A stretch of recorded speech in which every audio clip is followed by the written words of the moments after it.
What is up, everybody? Welcome back to the Discovering Bob Dylan podcast. We're back again. We'd promised that we'd start working through these later Bob albums quickly.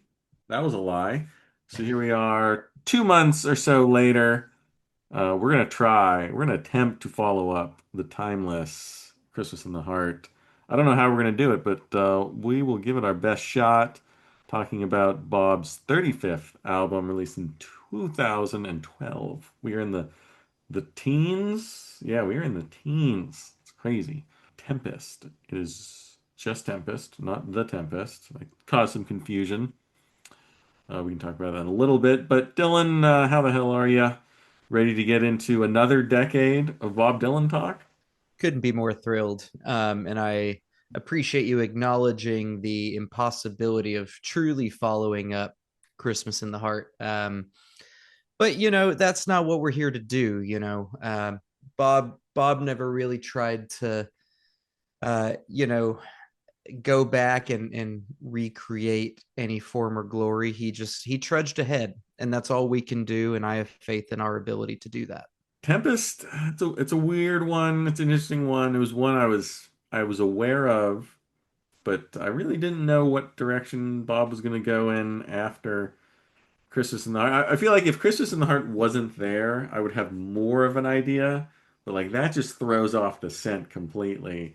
So I was a little surprised with what was presented here on Tempest, and we will get into that. But lore behind Tempest, I didn't find much. Not too much, and there are some interesting happenings for Bob in this particular decade, but not too many of them come before Tempest. I believe his fantastic performance in the Super Bowl commercial is still to come, if my internal chronology is correct. And please comment below if I am incorrect. I promise that we will cover in the next episode, be that a correction, a mea culpa, or uh, me being correct. It's not too much lore. And I think that's actually an interesting point that you make about if Christmas in the Heart didn't exist, maybe you'd have a better idea of what to think going into this one. Because Together Through Life, as we kind of discussed, it doesn't exactly feel like a spiritual follow up to Love and Theft and Modern Times, the records before it, despite Bob's insistence that it is the actual third album in a trilogy. It's almost like Christmas in the Heart is like a palate cleanser for him. And I believe at the end of the last episode, I told you to uh, consider all the joy that was present on Christmas in the Heart, because we were about to, at least thematically, drift away from that. Did you find that to be prescient advice? Yes. However, it threw me off a little bit because I don't know. Besides what you said about it being darker and the cover, and it just feels like I've heard that said about the album a lot.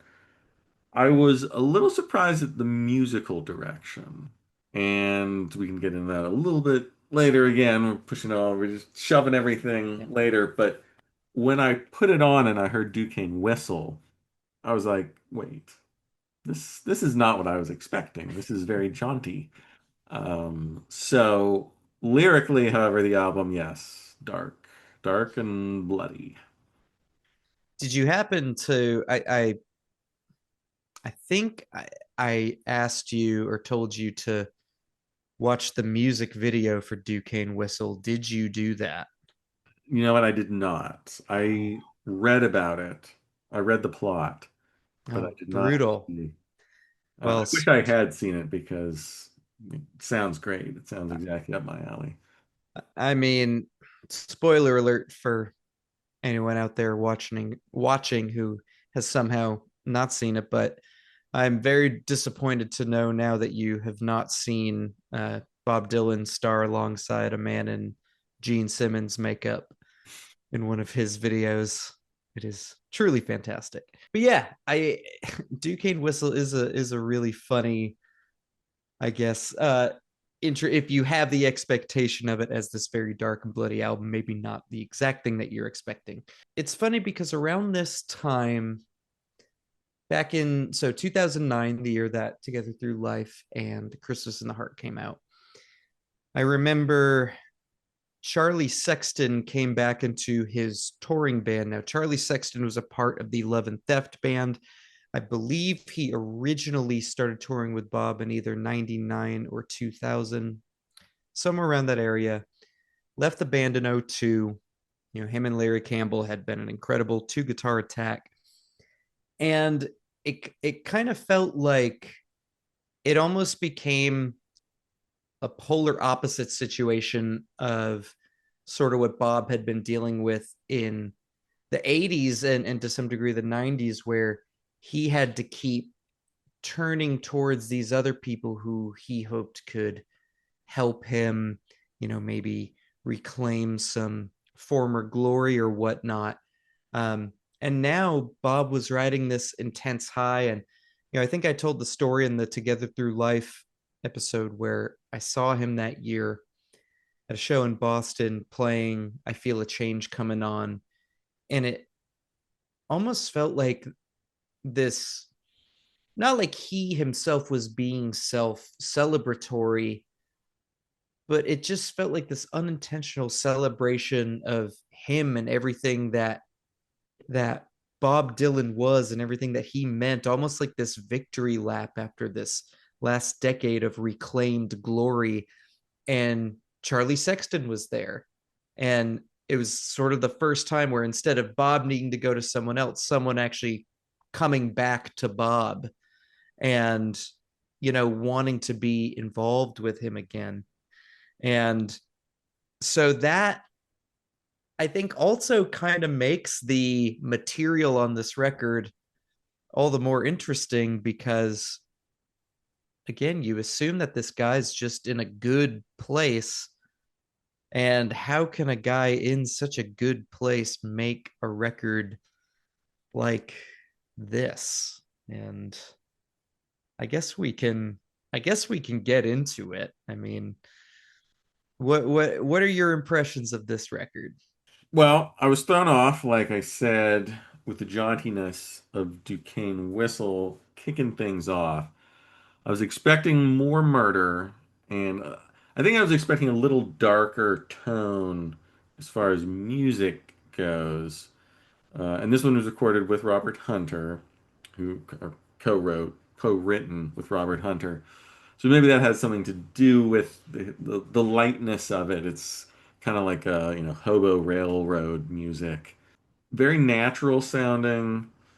Bob's pretty grizzled at this point, pretty gravelly, but I think for the most part, I think like we've talked about in the past couple albums, he wears it well. He wears his grizzledness, his gravel, that just sort of shredded vocals. I think he just has, at this point in his career, learned how to use it and wield it in a way that works for the music. It doesn't grate on me like everything Tom Waits did after 1980, 1974. I don't mind. I found myself barely even thinking about it on this album. In particular, I think the tone of his voice. I think he just knows how to do it, and I think Duquesne. This is growth, Joe. It This is. is I can grow. yeah, Unlike everyone else on this channel, I do show growth. All right, I'm yeah. not This afraid is to more than grow. musical growth. I would say that this actively defines you as a person now to some degree. There's three guitarists on this album, between Charlie Sexton, Stu Kimball, David Hidalgo, and then Donnie Herron, I guess, is the fourth, but he does the steel guitar. So, assuming it's Charlie Sexton doing the leads, which are great, my biggest criticism, I think, with this album in general is you can't hear the instruments enough. Bob is just like so upfront with the vocals.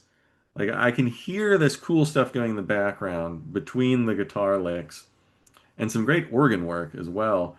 and it's just a little too soft. Like I'm used, I want to hear that 60s, big kind of bright in your face organ peals.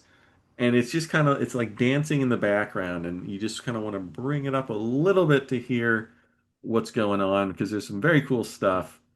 And I noticed that on more than one occasion. I was just like straining to hear what the musicians are doing, and it kind of takes me out of the lyrical flow as well. But light criticism, I think for the most part the production is good, although probably a little less so than Modern Times or Love and Theft. I just think maybe the balance is a little off.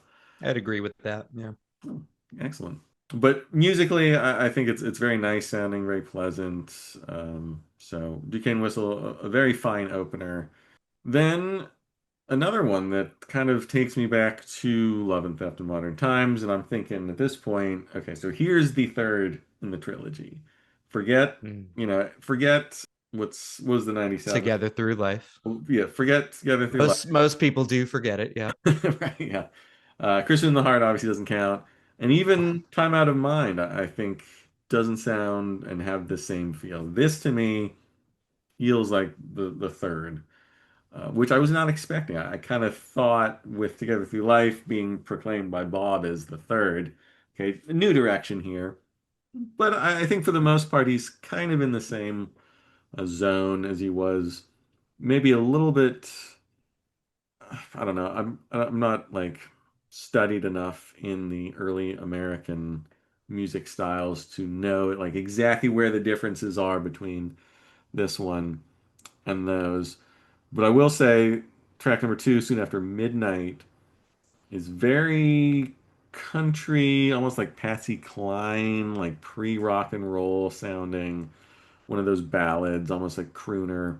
And that, I mean, that song in general really recalls some of the, I'm trying to think what they were called on the um, Probably Moonlight, Moonlight. Beyond the Horizon, Yeah, yeah. Spirit on the Water. Yeah, kind of those like Western swing, like that Hmm, weird hmm. sort of halfway point. Like it's kind of jazzy, but it's kind of country. And It's like country um, western. Like I'm not sure, yeah, even sure what genre it falls into. But that 1-2 punch up in the album, I was digging it. I pretty much kept that level of enthusiasm. There's some of these songs that kind of grate on me in the same way that every Bob Dylan album has a couple. Um, I did like the brevity, however, of Duquesne Whistle and Soon After Midnight. Duquesne Whistle's a light 5 minutes and 45 minutes and 43 seconds. Soon After Midnight, 3:27. Like come Bob on, rarely reaches those numbers. And then you get sub Narrow. three and a half. I know, that's like a Come pop on. song, like a Beatles tune. Narrow Way's the third tune.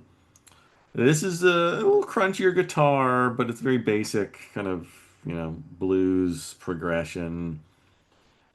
Lyrically, it's very good. I liked it a lot lyrically. It's very venomous. A lot of lyrical put downs. I'm not exactly sure who he's singing about. Probably America. And there's a lot of interpretation, I think, on a lot of these songs, which I both like and dislike in some ways. It is one that's you need like multiple listens. You need like 5 or 6 listens to this bad boy to pick up all the lyrics and everything that's going on. So I do think it's a grower. Um, but musically, Narrow Way is just, it's 7 minutes and 30 seconds. And it rarely deviates from that very simple blues progression. But it didn't lose me. I'll say that. I think the lyrics, the story's strong enough to keep me interested pretty much throughout. Long and Wasted Years, kind of another old-fashioned type tune. Pain Blood, another one that is very dark lyrically, but kind of like bright musically. It's got that real nice sparkling steel guitar. Pretty strong chorus, I think, and I think the vocal melody is pretty playful for later Bob. I think it's a good one. Another winner there. The Pain Blood, the I Pain Blood but not my own lyric, very strong. But it's another one where the I think the instrumentals are a little too turned down. I don't know. I guess I should be used to that by now, but I just hear these things going on between Hidalgo and Donnie and Charlie that I just want to like hear a little bit more of. Scarlet Town, there is an honest to God guitar solo in it. I think it's like 4 seconds long, but it is there. And it's a pretty standard Bob Dylan folky blues number. You got kind of the probably some old-timey biblical parables imagery, kind of, I get this like ye old Wild West preacher kind of raging against the storm kind of vibes from that, death and redemption and all that stuff. Early Roman Kings, really the only track that reminds me of Together Through Life. A little, I think maybe the weakest track on the album. And I was a little scared of these last three, the Tin Angel, Tempest, Roll On, John, when I was looking at the track list before I listened to it, because that is 30 minutes of tunes wrapped up in just three. And uh, it, it's a mixed bag. Tin Angel is my least favorite. I was okay. I will say that Tin Angel, despite the lyrics, I believe it is 9 minutes and 5 seconds of the exact same thing musically. There is zero deviation. I think every note is the same, and I credit the band for 9 minutes and 5 seconds of literally just playing the exact same way, exact same notes, intonation, like just it's kind of uncanny. It almost sounds like a sample. So that was a slog. Tin Angel, that's you know, the classic Bob Dylan stumbling block that constantly pops up for me. But I will say Tempest is a breezy 14 minutes long. And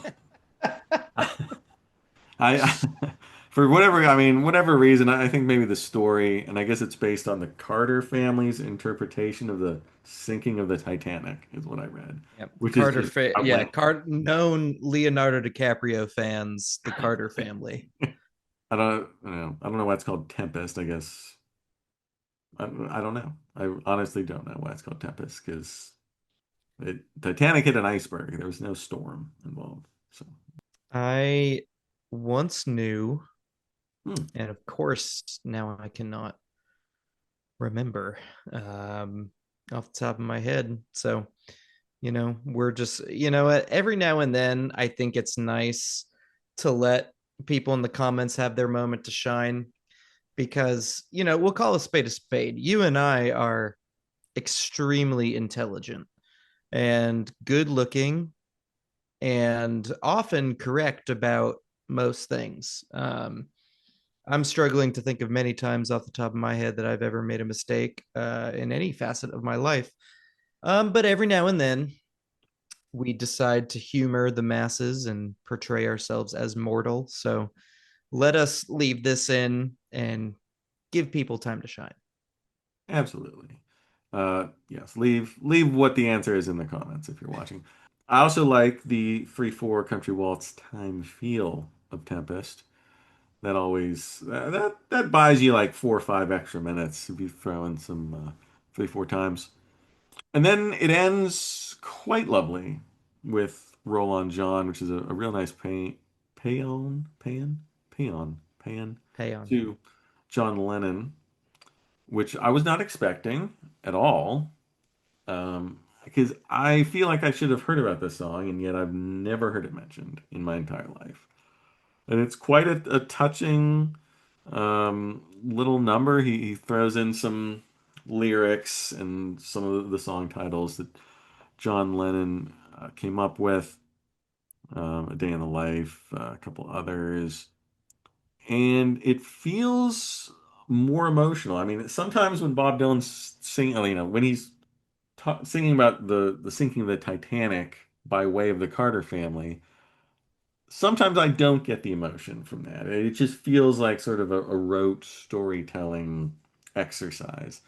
Here, I really got the emotion. I got the passion, um, the respect for John Lennon. I think Bob even sort of plays piano in a John Lennon way. He's kind of singing is as close as I think he can get. It doesn't sound like a Beatles outtake, but I hear some John Lennon influence in what he's playing and what he's singing. And I think that's very nice of Bob to do. And I think it is just a lovely change up. You have Duquesne Whistle in the start and Roll on John at the end, and maybe in the middle is pretty much Bob Dylan as you would expect. But I think between those two, Roll on John and Duquesne Whistle, he really kind of explores new territory. I mean, Roll on John's basically like a pop rock song. It's long, it's 7.5 minutes, but it doesn't feel like anything Bob Dylan's done in a long time. I will say that, and really, really struck by Roll On John. So I think that is an excellent way to end a Bob Dylan album. And I think we had mentioned Together Through Life, and maybe I'm trying to think if I had problems with previous Bob Dylan albums. And the final song, he so often does something epic and unexpected and different. And I think he's back on the horse here with Roll On John. Yeah, I think he blew it. I feel like the obvious closing song for Christmas in the Heart should have been either I'll Be Home for Christmas or Silver Bells, and he really blew it with O Little Town of Bethlehem. But yeah, I agree. Back on the horse here. I've got okay. This is interesting. We agree on quite a few things. Somewhat don't see eye to eye on other things. Overall, before I go into my thoughts here, did you leave with a positive overall impression of this record? Yes, I did. I think it's quite strong. I'd have to go 4 stars. And I would say, I do think quality wise, it's maybe a slight step down from Modern Times and Love and Theft. But if so, it's slight, and I like it better than anything else that he's done since 1980. So those three, I think, all are similar in their construction and thematically, and everything that he's doing musically, kind of borrowing from those early strains of American music. And I think it just works. He nails pretty much everything about it, musically, production, the instrumentation, just the way the band's playing, and the way he can sing in those types of musical, numbers really just benefits his, 71 years old at this point. And, he couldn't be, he can't do what he once did, but he sort of fashioned the music to work around his vocals. And I think it's very smart, and I have to give him credit as much as that pains me, because most older songwriters, rock stars, do not do that, and he found a way, damn it, to just rekindle, the magic, really, against all friggin' odds. I mean, honestly, after the '80s, like, no, this has to be the most surprising thing in the entire universe if you just went from like 1980 and skip to like Love and Theft or something. Be like, what the hell? But credit to Bob. He's winning me over again. Well, I have two thoughts. Firstly, it's really interesting that you feel as positively as you do about this because, again, as I think I mentioned probably at the end of last episode, this record in recent years has developed a bit of a cult like following. Not that this was a poorly received record, like most of Bob's post Time Out of Mind records. This received fantastic reviews upon release. I can speak for myself and all the other hardcore Dylan fans I knew at the time that everyone was very, very happy with it when it came out. And, but, time goes on and, multiple things happen in between, uh, you know, that record and where we are today. And it gets to a point where people go, hey, we don't really talk about that one as much as we did. Why don't we talk about it? It's really, really good. And so I was going to be interested to see. I know some people who consider this a top 10 Dylan record, period. Not that you will get there, but very interesting to see you get there. And the other thing, as I've very clearly established, I'm happy to see that the voice is not a barrier, which is kind of mind-boggling to me, given how you generally feel about these types of vocals.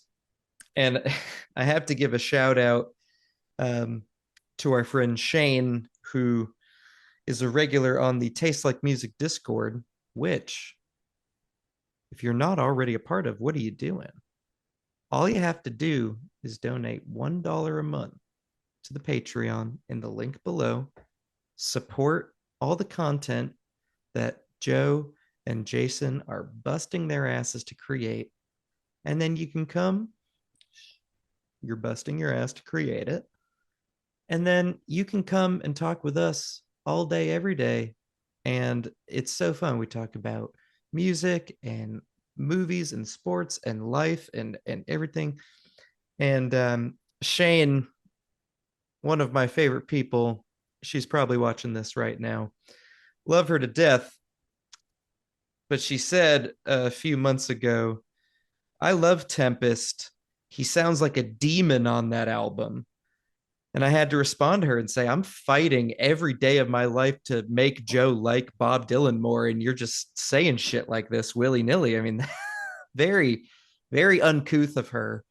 But I'm glad that you either missed that comment or disregarded it, and that it's not a barrier for you. Because I was getting ready to talk about how the next album related to his voice in general, but we will get there. So, as far as I'm concerned, I am not exactly in that group of people who have taken this on as a pet record in the same way that I do other ones, which is not to say that I don't like this record. In fact, I would say that half of this record is a perfect 5-star album for me. I think, lyrically, melodically, musically, dynamically, really the first 5 songs I think are terrific. Duquesne Whistle. I mean, I think he's had, a streak going back quite a while now. You could you could argue that his last really bad album opener was the infamous Wiggle Wiggle on Under the Red Sky.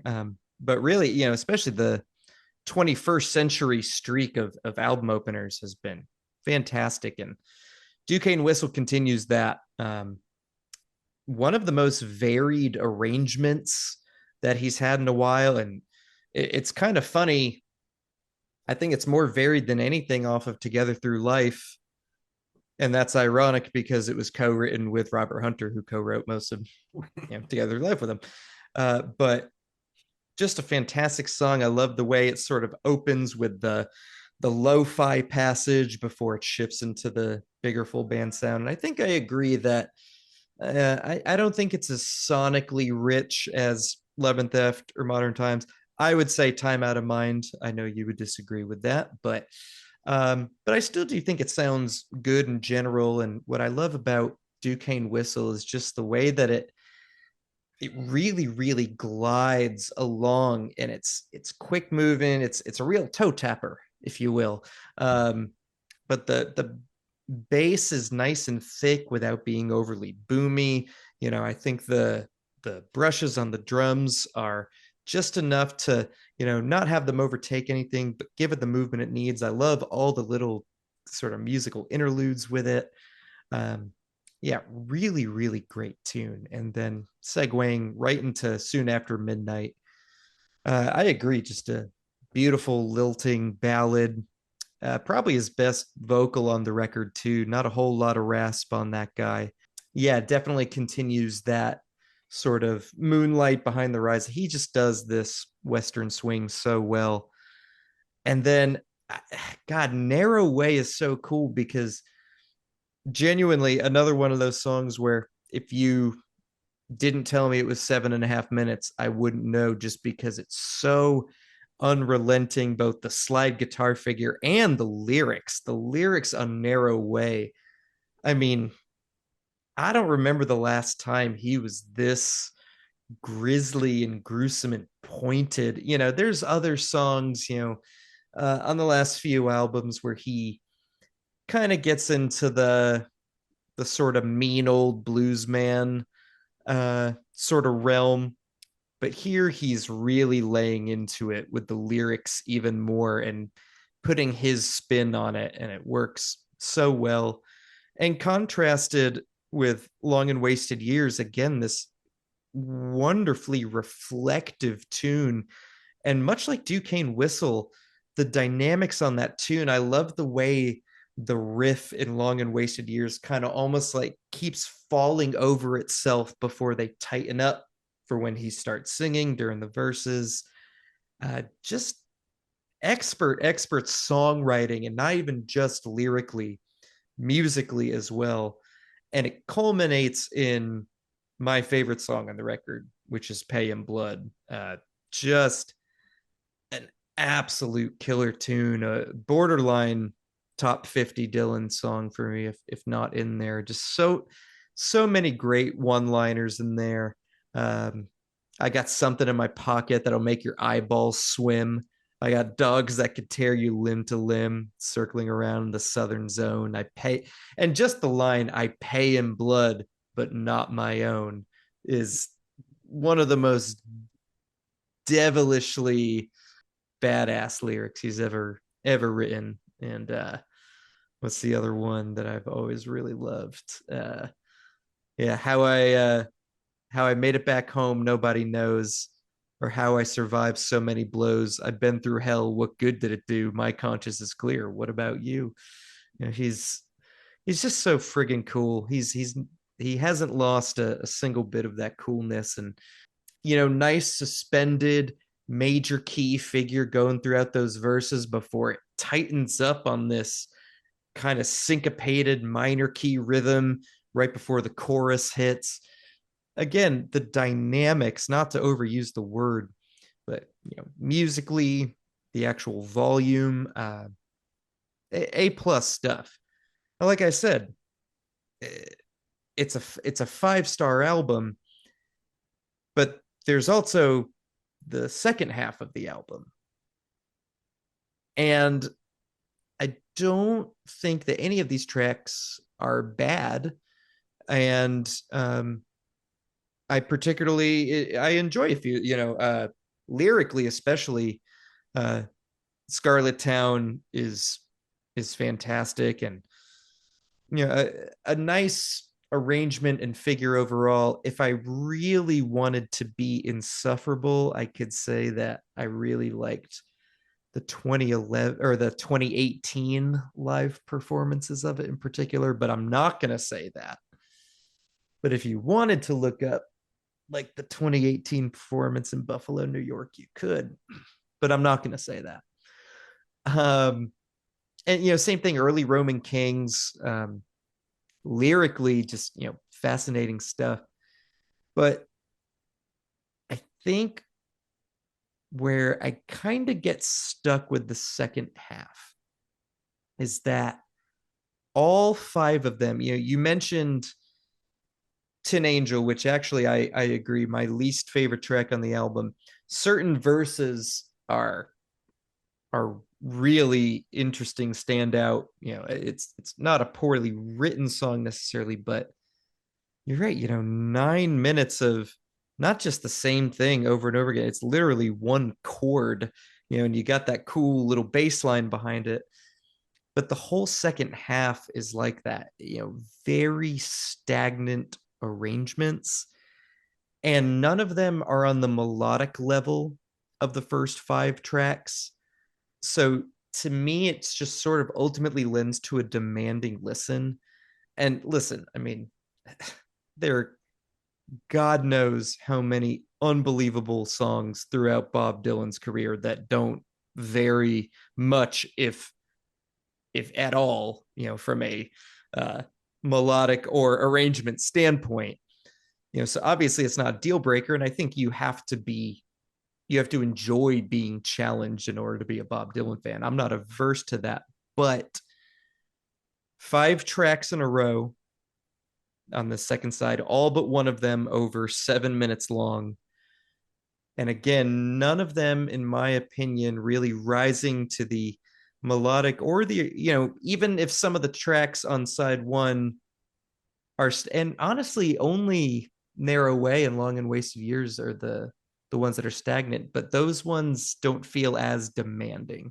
It's just, it's not as optimal a listening experience to me. And none of them are bad compositions. They just pale in comparison to me. And that's maybe where we slightly differ. I don't dislike Roll On John, and given that the Beatles are my number one, I should be enamored with it, and I think it's a great gesture. I do love that in a 2 year time span, he wrote this song and then covered Things We Said Today on a McCartney tribute record, which we will touch on in the next episode. So this was Bob's own personal Beatlemania going on in the early tens. But it's just I don't know, maybe I never fully connect with Roll On John because the two songs preceding it especially feel demanding to me, Tin Angel and the title track, which the title track, it is kind of a breezy 14 minutes.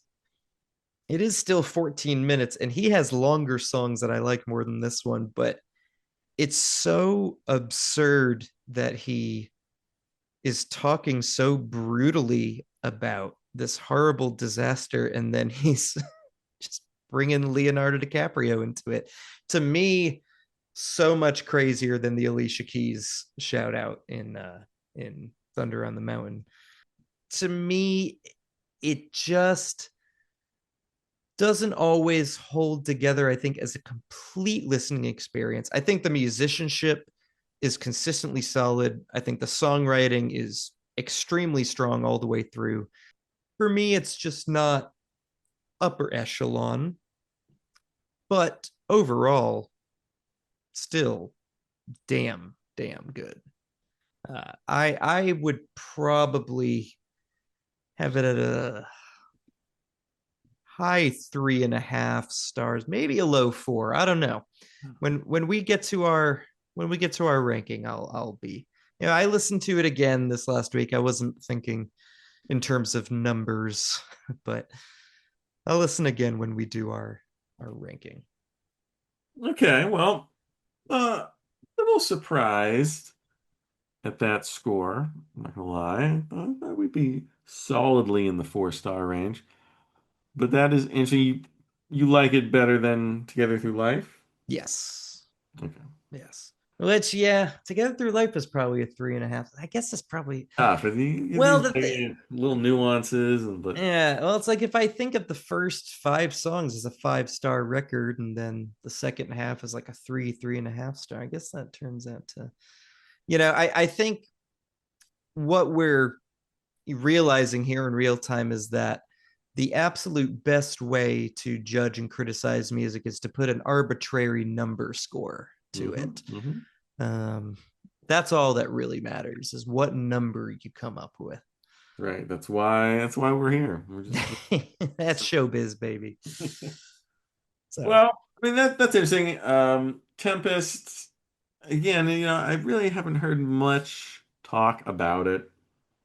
We've been doing this show for oh, what, 2 years now?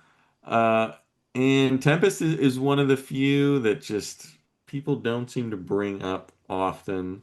But I was surprised, critically it was very strong. I think it got to like number three. So another one, a lot of people bought it, critics loved it.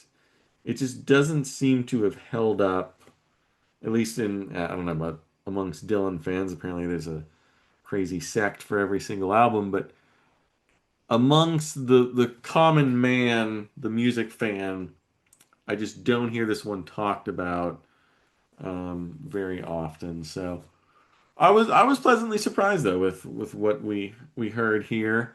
If it makes me more or less excited that he's going to start doing covers again, but that is what we're getting into. A whole oh, Yeah, before we get into before that, we get into something two, else. well, yeah, two things. Firstly, I think that, well, I think that that might be partially the reason you maybe don't hear about it as much, is because it's sandwiched in between these two cover projects that get talked about a lot for different reasons. But kind of both what some people would consider these batshit crazy. Can you believe that Bob Dylan did this Christmas album? And can you believe that Bob Dylan did all these Frank Sinatra songs? And in the middle of that, you have Tempest. But funnily enough, so a lot of these songs have remained, kind of in and out of his set list since 2012. So, the last 13 years. And also, so he was touring Rough and Rowdy Ways pretty hard over the last 4 or 5 years, continues to tour it hard. But um, last year, while he was doing some summer dates with Willie Nelson and some other folks at the Bob Dylan merch stand, the official merch stand, they were not selling Bob Dylan Rough and Rowdy Ways t-shirts. They were selling Bob Dylan Tempest t-shirts. Now, is that because they had a bunch in a warehouse and they were like, Bob, we gotta get rid of this? He said, all right, yeah, throw them up at the merch stand. See if I care. But I do think that is absolutely hysterical. The second thing, we didn't go too much into a lot of lyrical content here, but for those confused, maybe, and I don't know why you would watch these episodes if you weren't familiar with these records, but maybe you just like hearing the soothing sounds of our voice, or like seeing the raw sex appeal of our facial expressions, and you're willing to just deal with anything. um, should you be confused about us referencing the bloodiness and the grisliness and the body count of this record, um, I would like to go through this. So a credit to another one of our favorite people in our Discord community, our friend Max, who diligently went through each song and figured out the body count on this record. So, like you alluded to, we start off a little misleadingly with Duquesne Whistle. There are no deaths in the song, although he does say that the Duquesne Whistle is blowing like it's going to kill him dead. So he might die soon. So it's zero, but maybe eventually one. Now, soon after midnight, like we talked about, this beautiful lilting ballad, he's already murdered a few people by this point, but he only mentions one by name. They chirp and they chatter. What does it matter? They're lying, they're dying in their blood. Two timing slim. Who's ever heard of him? I'll drag his corpse through the mud. So, we can say one for sure, guesstimate probably at least two or three. As we continue, we're kind of Bob's continuing to lay low here. He saw someone buried and dug up in narrow way, so that person's dead. You went and lost your lovely head is potentially literal. Armed to the was it armed to the hilt, and I'm struggling hard. You won't get out of here unscarred. Not dead, but maimed for sure. Again, one definite, two possible there. Now we going along in wasted years. He says his whole family might be dead, but he's not sure. But his enemy died in shame. We don't know whether or not he killed him. but let's assume he did. So that's one definite plus, however big Bob's family is. And that is, quite a bit, we assume. Now, paying blood, despite uh, the title, also not as grisly as you might think. He tells someone, I could stone you to death. I got dogs. I could tear you limb from limb. I'll break your lousy head, implying he hasn't chosen to actually murder someone, but he wants to. And he does tell this person that he's been accused of murder, so we can comfort ourselves, or that they've been accused of murder. So if somebody's dead, at least it's this guy. So one alleged murder, one hypothetical. Scarlet Town, just Sweet William. So one. Now, early Roman kings, here we go. Uh, they destroyed your city. They'll destroy you as well. He says, I'll strip you of life. I'll strip you of breath, ship you down to the house of death. I mean, that's a lot. And then all of Detroit. I was up on Black Mountain the day Detroit fell. They killed them all off and sent them to hell. So literally the entire population of the city of Detroit, Michigan, plus many others. There we go. Literally, Tin Angel is about three people murdering each other. So there you go. There's three. Tempest is about the Titanic, so the entire fucking Titanic. And then Roland Joan is about John Lennon, who was killed. So, I don't know what that final count is, but when you have the entire city of Detroit in the Titanic, I mean, that's God knows how many hundreds of thousands. So, very Yeah. bloody, bloody record. 1,500 lost Did, on the Titanic. So, did you know that off the top of your head, or did you just look that up? no, I Googled the hell out of it. Okay. What's Uh, I don't know the day Detroit fell, what that would reference to. Just for shits and giggles, can you look up the population of Detroit in like 1920? I get like 1920. It's called early Roman kings, but in the in America's history, maybe 1920s is like the 1920s. It was bigger then than it is now. wow. I know that. The 1920s, it had 993,000 people. 993,678 people. And you said how many people died in the Titanic? 1,500. So are we over a million there? That's over a We're million. we're damn close. Yeah, it's got to be over. Yeah, that's definitely over a million. 993. Yeah, because It, the it, one, God, I hope my sister, who's a math teacher, isn't watching this. 993 plus 1,500. We're only at about 995 there. So, um, Oh, I was putting the one in the wrong place. yeah, the one. So we're You're ballpark close a to a million. million. Ballpark a million deaths. give or give or take a few. Um, yeah. So and listening to it's a dark record. I mean, very very brooding. Scarlet Town, very brooding. Early Roman Kings, Tin Angel. Uh, it's it sounds dark, and Bob's voice reflects that. But Bob's voice is about to take on something it's never taken before. With Have to take flight, come fly with Frank Sinatra, look at you, very good. which I've not heard anything of. I'm completely clueless. I can only imagine. I've heard, obviously, that Bob Dylan did multiple albums covering Frank Sinatra tunes. For some reason, I've never deemed it necessary to explore those songs, but Can't now imagine. Yeah. I have no choice. I am literally forced to listen. And before we started this series, I would have been horrified at the very notion. But the way he's been singing some of these crooner tunes Mhm. over the past 11 years or so makes me cautiously optimistic. So maybe I'm misguided there because they could go either way. I mean, it could still suck, but I feel like I would have heard more negative things about it if it was just a complete disaster. Do you remember the first time you heard of Shadows in the Night? It was probably sometime during this channel's run, I think. Sure. Yeah, I remember, when it came out, and we'll go into it more obviously in the next episode, but it had such a strange, like, both in the way that it was announced, some of the marketing tactics, some of the publications he gave interviews to.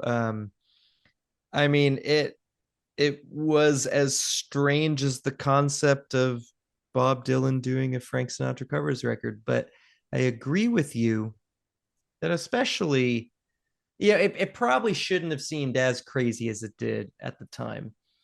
Because, yeah, like, for you going through these records, how different are some of these songs that he's been singing since Love and Theft, really?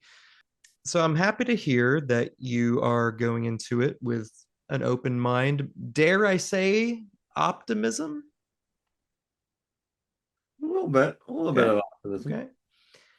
I would say to keep in mind while listening to this record, kind of what we were just talking about, vocally, some of the places that he's been recently, but not just how he's sung some of these jazzier swing numbers, but the entireties of these records. If you go back and skim through Tempest and Together Through Life, and Christmas in the Heart, and hear where he's at in general, I'm interested to see how you deem his vocal performances overall, and I'm interested to see what you think of the musical approach on these songs. So that's what I'll tell you to keep in mind.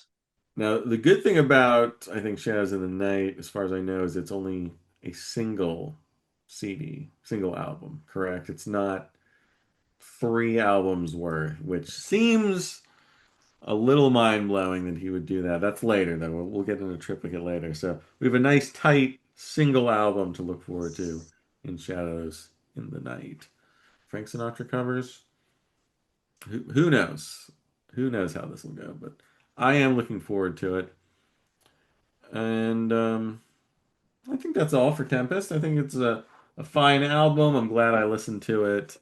Not a big fan of the year 2012 in general for music, so it's nice to have another four-star in my back pocket there. What is currently your number one record for 2012 off the top of your head? 2012 is Kaleidoscope Dream by Miguel, which narrowly beat out Frank Ocean, Channel Orange. Hmm. Those are my top two All for right. 2012. I've never listened to that Miguel record. I don't know how Dylan core Miguel would be, but I've heard different things about his music. I don't really know what to make of him. Probably not Dylan Core at all. My highest Dylan Core album, 2012. I don't know. I don't know what you were into in 2012. Probably not Lana Del Rey and Tame Impala, Father John Misty. Oh yeah. Yeah, those would be way up there for me. Okay. Okay. Certainly Father John Misty. I haven't listened to that Tame Impala record in a while. My favorite album of 2012, and I hate to give him credit while I'm co-hosting a show with you, but it might be the record that Jason recommended to me for the recommendation series way back when. Busting Visions by Zeus. That's climbed up my 2012 Oh, list. jeez.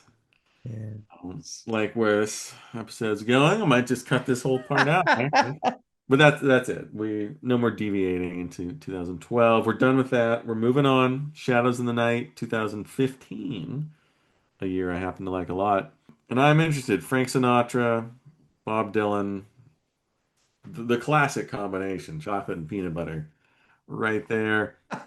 Leave your thoughts on Tempest in the comments. I'd like to see, some more love for it. I haven't heard mentioned too much. Maybe people don't like it. I don't know. We'll see what our viewers, our lovely, wonderful viewers, think about that. Let us know how you like the show, obviously. And then get ready for Shadows in the Night. That'll be next time here on the Discovering Bob Dylan podcast. As always, like the video, subscribe to the channel, check out all that good stuff in the description, all the social medias, the websites, the whatever else we got in there. And yeah, that's about it for today. Bob Dylan, Shaz in the Night. That's our next one. Listen to it. We'll talk about it next time.